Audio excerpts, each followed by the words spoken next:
Hello everyone, welcome to the SUTV preview show as we look ahead to the Blades fixture against Liverpool here at Bramall Lane. And it has been, it's fair to say, an eventful few days. There will be a familiar face in the home dugout as the Reds come to town. Chris Wilder is back as manager of Sheffield United, but sadly it means the end of the Paul Heckingbottom era. Carl Asaba is here with me. We'll talk about Chris's return shortly, which I'm sure is very exciting for everyone, but someone's had to pay the price here, and it's Paul Heckingbottom. How sad are you to see him leave? Yeah, of course. I've been a big advocate of his. I've really enjoyed watching the style of football for the majority of the time under his 2-year tenure, and no one wants to see anyone lose their job. So I'm upset for him, but you know, this is football. You know, it's a huge stakes job, and unfortunately, things seem to have slipped the last couple of weeks at least. We mustn't forget, should we, what Paul did for this club, where it was when he took over, and the ride, the journey that he's taken this club on since. There's been some incredible times, you know, and as you say, when he took over from Slav, players they just looked disillusioned. The style of football wasn't suiting the players. There was a massive disconnect from the players and fans, and he restored everything. We were so unlucky to miss out in the playoffs, that the penalty shootout at Forest, and then you know last season what we went through, the performances, the rising stars, getting to see Ilman and Joy rise in the play. And of course, the semi-final and the cup and the promotion. You know, it's a wonderful thing he's done here. And he's done it with such dignity as well. There's been some trying circumstances along the way, injuries to key players, big departures, of course, we acknowledge that. But the way he's carried himself throughout has been exemplary, hasn't it? Yeah, he embodied everything for 2 years. You know, this season it got tough, but up until then, the way he conducted himself, the style that our team went to the pitch and they tried to win games, you know, we knew if we saw a performance that we didn't like, the manager didn't like it. The manager was trying to adjust it because he wanted to win and he wanted to win a certain way. What he enjoyed this season's been tough. You know, I've been to all the games, I've heard all the whispers, and still he conducted himself with dignity, and he tried to lead the Blades on a path to improve. And that reconnection with the supporters that he managed to build again, that's not easy always, is it? No, and you know, the Hecky Jack Stuart McCall song, it was wonderful to hear. The scenes at the Bristol City match, the first match for me, you know, it was just like a fairy tale. It was snowing, we'd gone through such a bad run, Billy Sharp scoring and being lifted, and it reconnected everyone, and there was a lift and the optimism coming here. So, you know, he will be remembered fondly and greatly because he's got the team promoted into the Premiership. It was a good team, you know. It's not like he got these underachieving players who didn't deserve to be there into the Premiership. No, he had some very, very good players, but he managed to get them playing and connecting and playing with a swagger. And you know, we'll all look back on the season that it was a wonderful journey. Obviously, results haven't gone the way that he would have hoped for, but he's put himself on that list of Sheffield United managers that have been really successful, hasn't he? I mean, he leaves a legacy behind here. That's important. His win percentage was brilliant. You know, some of the stats were brilliant. Some of the players and the formations we've seen, you know, the style of play has been really good. It's just even this season was going to be tough. We knew it was going to be tough. We've got a long-term project, and we weren't expecting to win week in, week out. We knew this season was going to be a struggle. And it just seemed to have slipped away. You know, I voiced concerns at the Brighton away match. We drew, but the style wasn't convincing, and we weren't sure what was happening. And unfortunately, it followed through to Bournemouth, and then you know, last weekend it really got quite distressing at Burnley away. And obviously, we get to know him on a personal level. I'll say this, I've known Paul a long time. He's a top fella, and he will be back in work, I'm sure, in the future. There's no doubt about that. And just as well, all the Blades fans must know, you know, if we lost Paul hurt as much as anyone. He wasn't going at home and shutting the door and closing. You know, he lived. You don't manage a club and do as well as he has and bring through young players as he has if you've not got the club's, you know, best interests at heart. You know, it's not like he's been wanting 35-year-old Totti, you know, as your striker. He's been bringing through young players, you know, because he thinks long term for the club. Certainly has been an interesting couple of years with Paul in charge. He'll always be welcome here at Bramall Lane, of course. But let's remind ourselves as to the kind of journey that the Blades have been on with Paul in the dugout.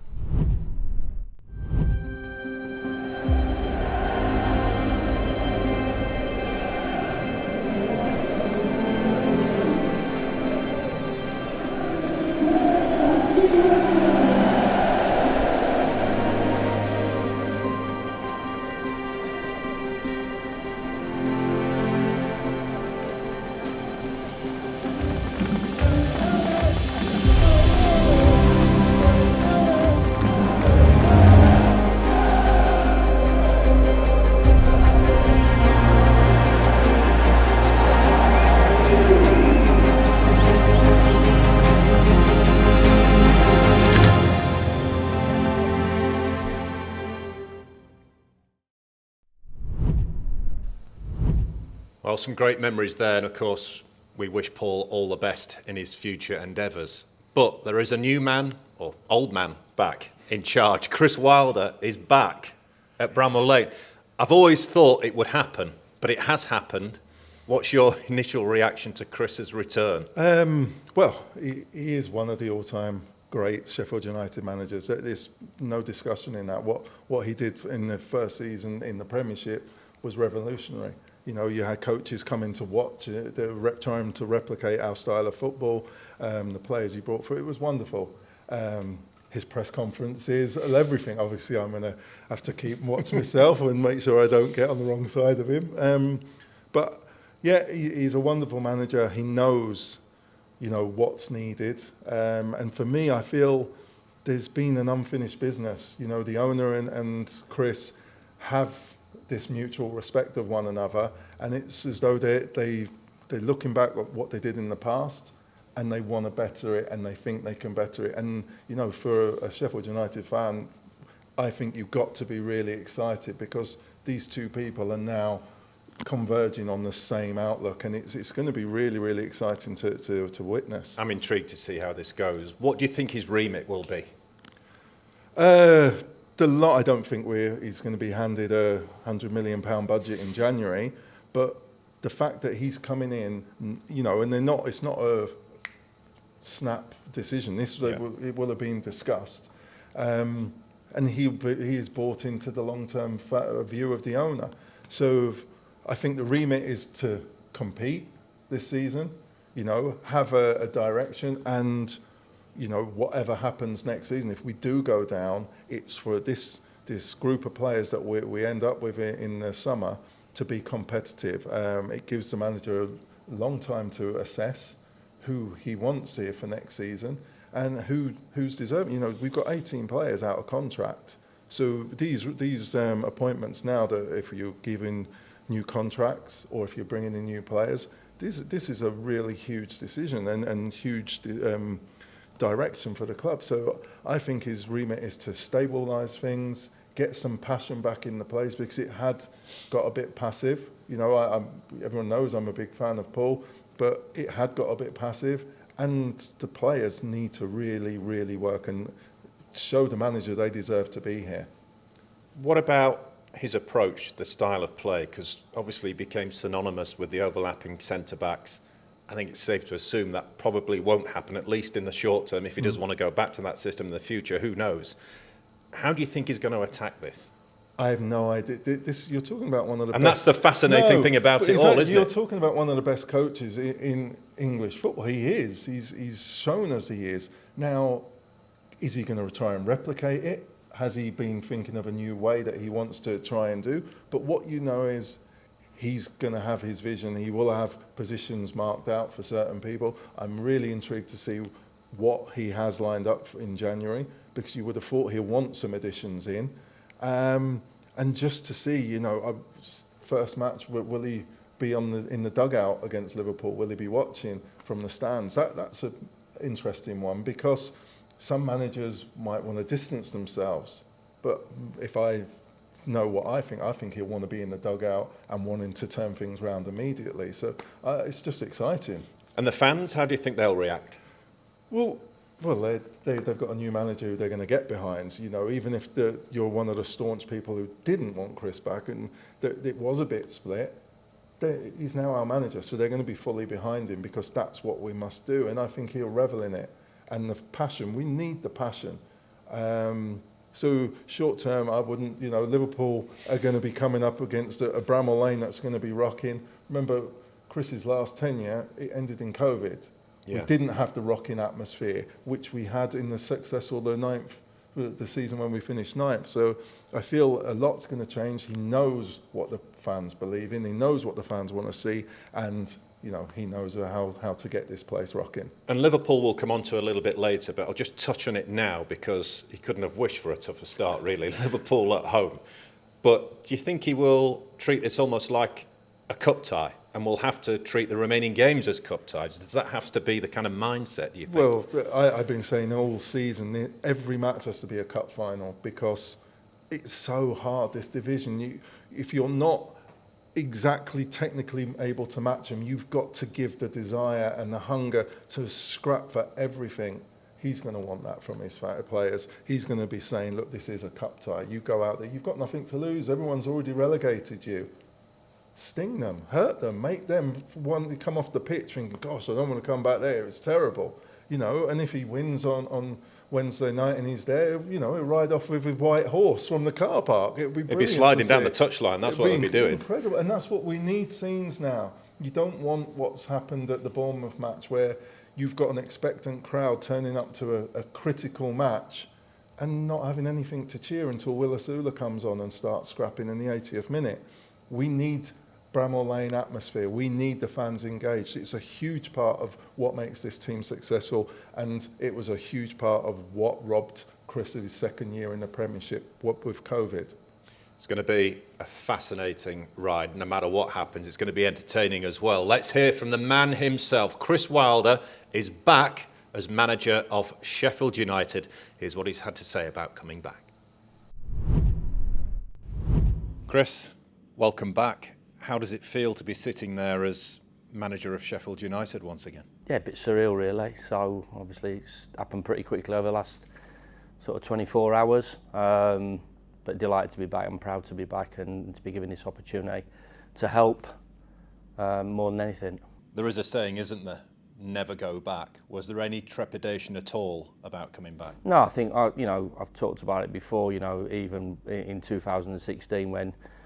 I'm telling you, quite a lot of people, we'd had a successful season at Northampton, and obviously the Sheffield United job was one that was potentially going to be available, and people said you don't want to go back there and you ruin relationships and it's a sinking ship and everything like that. But once your hometown club comes calling, especially how everybody knows what this club means to me, this comes knocking and you get asked to come back.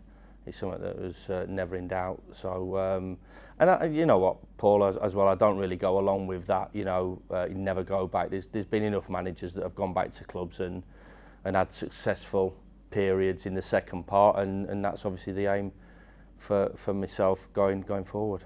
Because you're sitting there, it means someone else has sadly had to lose their job. I'm sure you would be the first to acknowledge the job that Paul Heckingbottom did here. Yeah, definitely. Obviously, came in a difficult situation. The team wasn't doing very well. Obviously from a position point of view, and to get his record and what he did in terms of his wins in the first season and obviously promotion is something that Paul, I should imagine, would be very proud of. But I think we all know the game as well. It's for me personally, first time I had my contract terminated at Middlesbrough in over 900 games. It's not nice, but it's part and parcel of what happens at football, and it all happens to the best of us, and I'm sure Paul will be okay, and everything moves forward. Have you changed at all? Because you had the experience of Middlesbrough and Watford. Do you come back here a little bit different in how you manage? Yeah, I do. Yeah, I always think that every experience is a good one. personally, even though it didn't end great at Middlesbrough, but I enjoyed my time there. I think it's always quite funny. People look at that and maybe define my sort of managerial career on 10 games, the start of 10 games of what I had at Middlesbrough. But I've got to say I really enjoyed working there. Had a great run in the league up until getting close to the playoffs in the final day of the season. 2 memorable cup matches, turning Man United over and turning Spurs over. So I think it's sometimes like an end of a game, innit? If somebody equalises, it feels like a loss, and if you get that equaliser, it feels like a win. So I don't think my career will be determined on 10 games at Middlesbrough, but I think, as I said, every experience, good or bad, is beneficial to you moving forward. And I think Prince Abdullah said it in a podcast that he did regarding where he sees me from my point of view. And failure doesn't destroy you. It just makes you a little bit more hardened and a little bit more streetwise and a little bit more determined. And I think one thing that people who have been around me over the past sort of 12 to 18 months will vouch for is that I'm enthusiastic and determined as ever to get back and start doing what I believe I'm good at, which is winning football games, even though you're trying to win football games in the hardest division in the world. And how is the relationship with the owner? Because when you first left, there were a few rumours that it was acrimonious in the way that it all finished, but I think the Prince has even gone on record saying how much he admires what you did here. Have you come together? Have you had positive discussions? Where are you at? That happened pretty quickly. There was a couple of jobs that were available after I left Sheffield United, and I got a text pretty quickly. If you need a reference, you need me to speak to them. So my relationship with Prince Abdullah from there, I think you look at it, and of course it was disappointing to leave, and I think reflection's a massive thing in football as well. As coaches, as players, you should be reflecting on a training session. As coaches and managers, you should be reflecting on the week and games, and have I picked the right team, and reflecting short, medium and long term. And I've had plenty enough time to know that in that period there's certain things that I would have definitely done different. There's certain things that I should imagine Prince Abdullah would have done different, and that's we've got to that situation where we've talked about that, and I think that obviously gives yourself a platform to move forward. I've congratulated him every time the club has had success, and you've got to say that the club has apart from obviously the start of this season, which has been a difficult one, it's been a fairly decent period, getting through to the playoff semi-final, obviously promotion. So the majority of the time that Prince Abdullah's been here, and obviously I've been part of that, there's been a lot of sunshine and a lot of success. So, he wouldn't ask me back if he didn't think I was the right person to do the job, and obviously the club have put their trust in me to try and get things back moving in the right direction.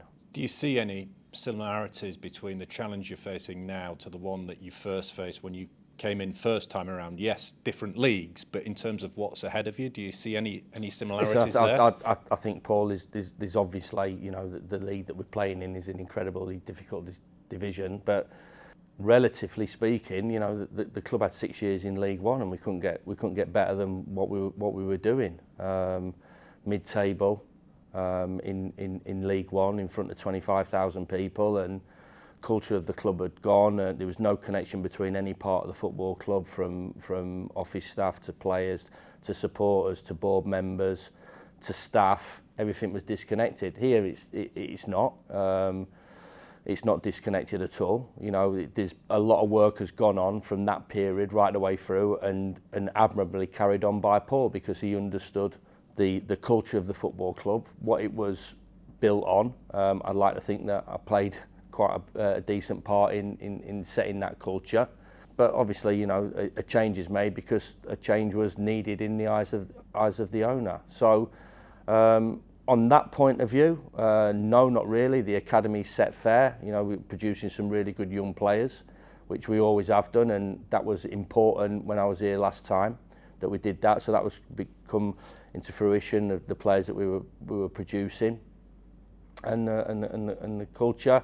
Maybe you would see on a Saturday or a midweek at the moment, it's just slipped a tiny bit. There's a lot of things that could you could say regarding that from a confidence point of view and a belief point of view, because when like I said, when you've won a lot of games over 2 years, which the football club has done, to start losing games is quite a difficult one to take, and I certainly felt that in that second year in the Premier League, from an incredible year before where we finished 9th to all of a sudden what's happened here now. We're going toe to toe with a lot of clubs, and every game felt really tight, but we weren't getting the results that we want, even though I don't know whether this is controversial.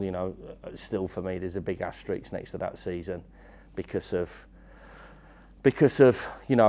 playing in the way that we had to, which we totally understand from the Premier League's point of view and the government point of view. But for me, football was nothing without supporters, and obviously one of the biggest things is that connection that we need to put together between the supporters of Sheffield United, especially at Bramall Lane, and the team, and we'll be reminding the players that how important that is. Now, this week in the Premier League, it's the Rainbow Laces campaign. And here at Sheffield United, we have our own LGBTQ plus group called the Rainbow Blades. And recently, we went down to their match day social to find out a little bit more. Hi, we're Lewis and Anna from Rainbow Blades. We are Sheffield United's official LGBT plus supporters group.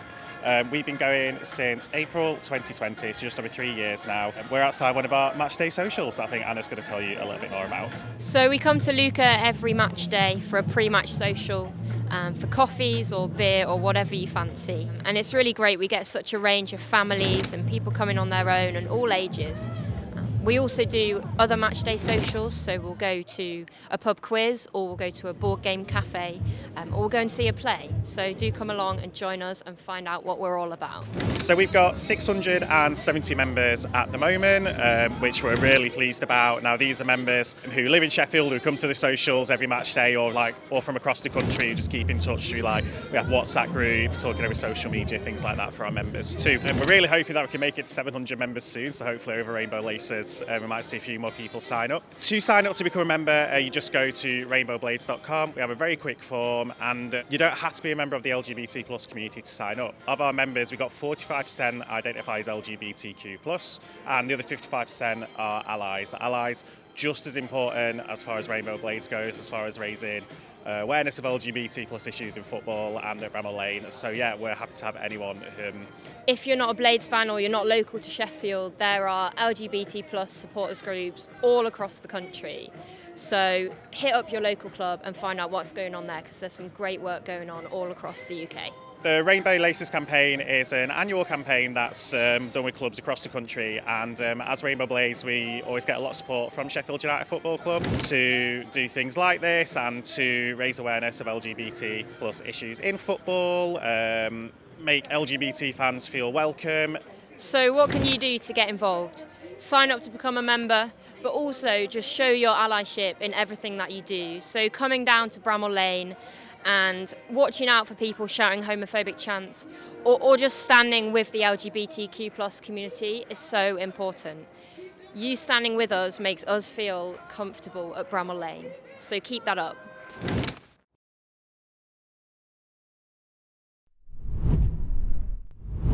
Some great work being done there by the Rainbow Blades. Now on to matters Liverpool. What a start for Chris on his return. Huge game, wow. Huge atmosphere. He'll revel in it.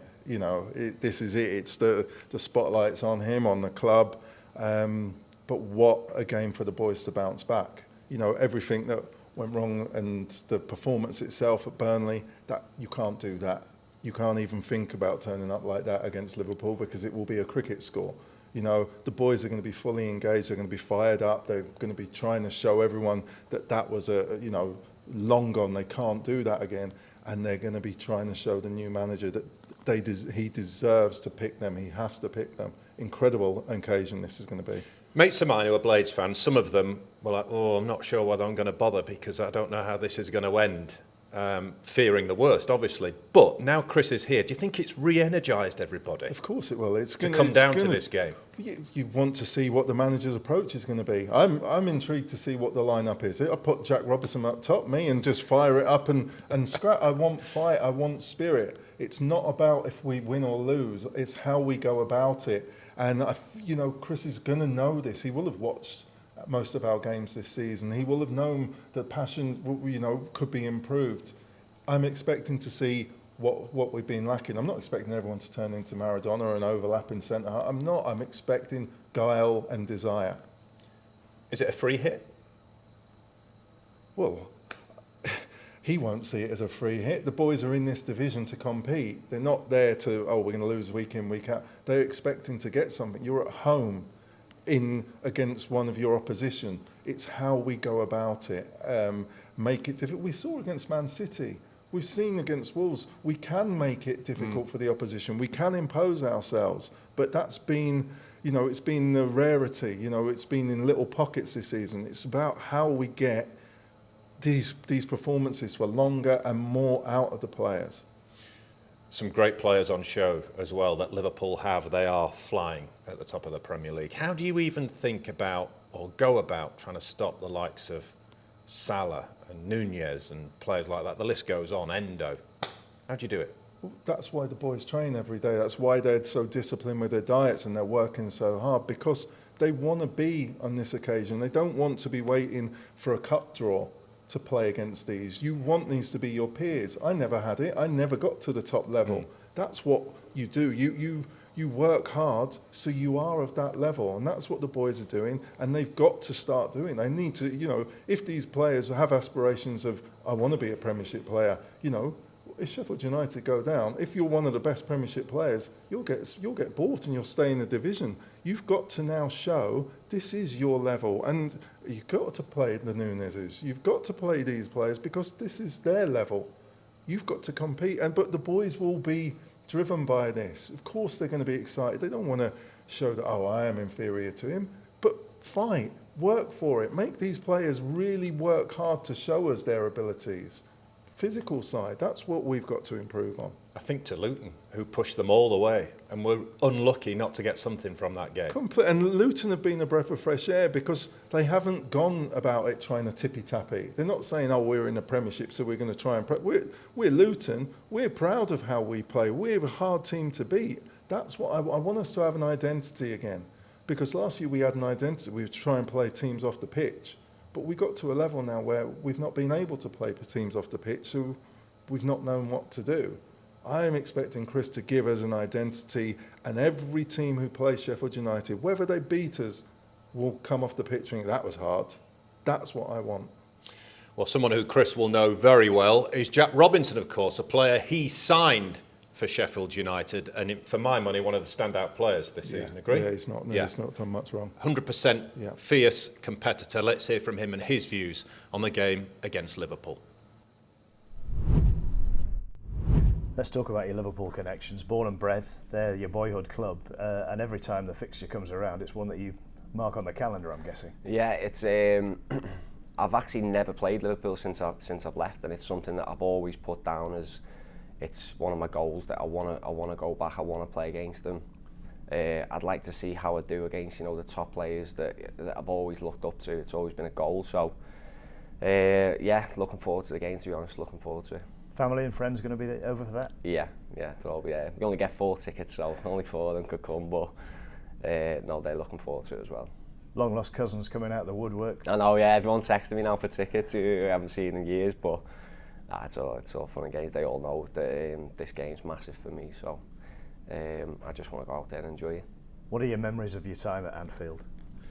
Always positive. I had a few different managers when I was there. Started with Roy Hodgson, then Kenny Dalglish, Brendan Rodgers, and always enjoyed my time there. I always say I never fulfilled my potential at Liverpool, due to other issues, but. It's one of them I always look back on with fond memories, and I'll never hate the club in any way whatsoever. And it was a fun time while I was there. Who were the players that you looked up to back then? Just your main players like Steven Gerrard, Jamie Carragher, lots of other players, you know, Martin Skirtle, Daniel Agger, who were always very, very nice to me.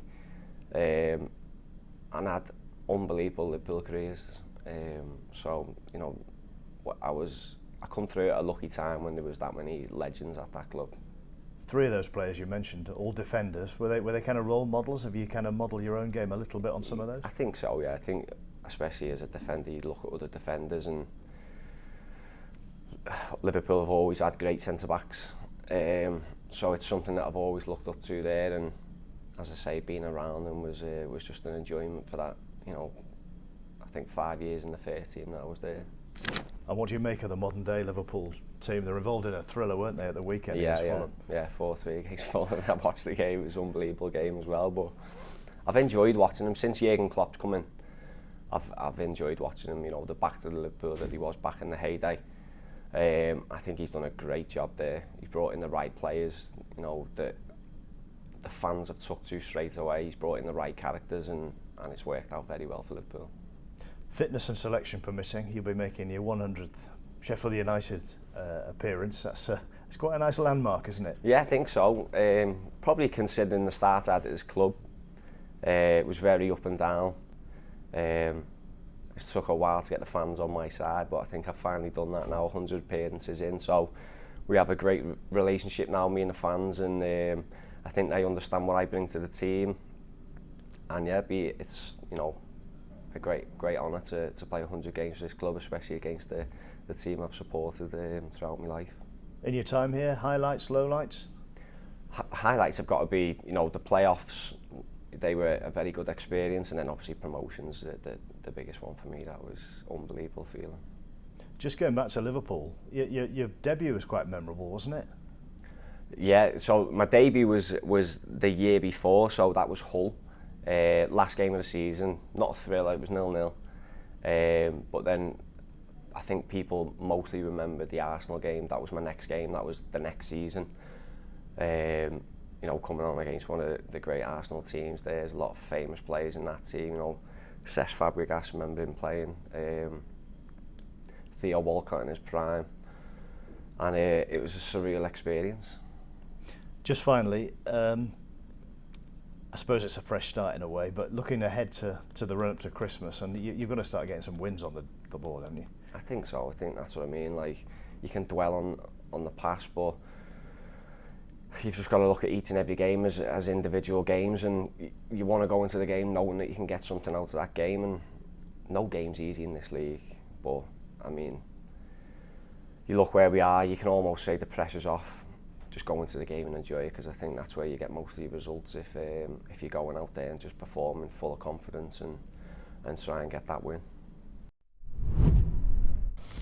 Well, I for one can't wait for this. What about you? Yeah, I'm really excited. I've got all giddy again.